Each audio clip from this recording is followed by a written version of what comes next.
Jenny, you just shared a really interesting story. I was talking about how I'm preparing for this visual listening workshop. And, you were asking, like, what does that mean? What visual listening? And, so often we have this experience of note taking and note taking in school. And that is a way that we're making our learning concrete, making it tangible, so we can use those notes to study, stay present and focused, retain the information. Can you share what you just shared in our earlier Yeah, conversation about this very unique experience I had never thought about absolutely. before? When you were explaining what that was, it instantly took me back to 1998. So in my undergrad years, I was studying deaf history and deaf education. And so the study abroad for that, it's not going abroad, it's going to DC, and you go to Gallaudet University. Gallaudet University is the premier university in the world for the deaf and hard of hearing. And my sign language skills were pathetic. And so I was going because I really wanted to be fluent. I wanted to have really good language skills.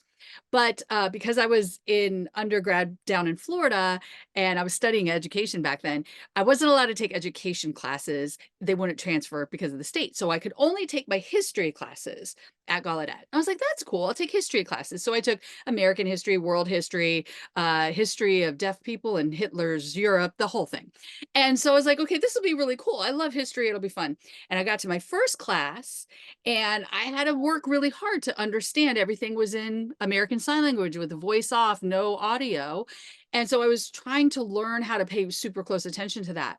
And at the end of my first class, I kind of looked down at my notebook and realized I didn't take any notes because you can't write down and turn your head down when there's no auditory and everything is being expressed in American Sign Language. So, Totally. and for me, I had to doubly think about it Yeah. because I was still learning the language. And that sometimes a professor would have a sign that I would not know and they would use it again and again. Like I remember one sign was this. I was like, what does that even mean? He's like, divide.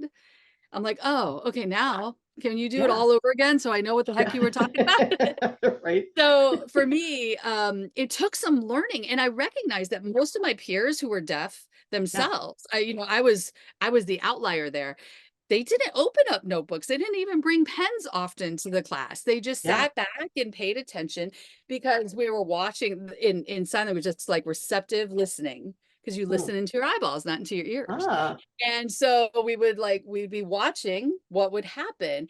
And so I had to change my brain and learn how to not memorize because it's history. I still had to jot down a few notes and make sure I did the reading, but you Totally. read differently, you prepared differently, you followed up differently. And then because it was a visual language, um, it was like the pictures were painted Right. outside into Hmm. my brain and I just had to remember that. But yeah, it was tricky. I will admit the first probably month or so, I really, really struggled. I had to read everything a couple of times. I had to take notes after furiously, trying to remember the dates and all the different things that you need for a history class. So Totally. uh, definitely fascinating. Oh my gosh. So yeah, I know that I mentioned that when folks are speaking at a visual thinkers conference or folks who sketchnote or take these visual notes, as a speaker you have to get used to the fact that you're going to see a whole lot of people's heads, the tops Yeah, of their heads, because you're not getting the same kind of eye contact whether it's in person or in the Zoom room as you would, because so many folks are focused that way. And I always mention, um, when I'm working sort of, large and live scale as a graphic facilitator, that's professional visual listening.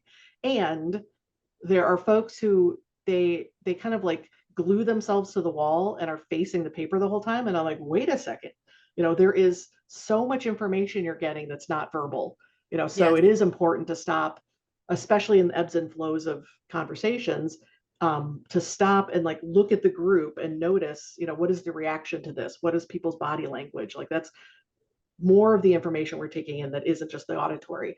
But I really appreciate that in your case, I'm always thinking about in any given moment where our attention can go. And anytime you're working with a non-native language, more of your attention is being taken up with translating. Like, I don't know that absolutely. we give ourselves enough credit to understand that for your peers in the class who already were fluent, maybe native ASL, they they had so much more speed and ease, so they needed far less of that kind of, I always think of it like our attention is like a beaker, and there's like different things you can fill it up with, right? Like just Totally. the amount of volume of their attention that had to be taken with watching the professor speak, sign, was so much less than yours. So that's just like Absolutely. part of the equation, right? Absolutely. And it was really challenging. There were so many changes that I just didn't anticipate when I got there. For example, just the way we sit. You don't sit in rows.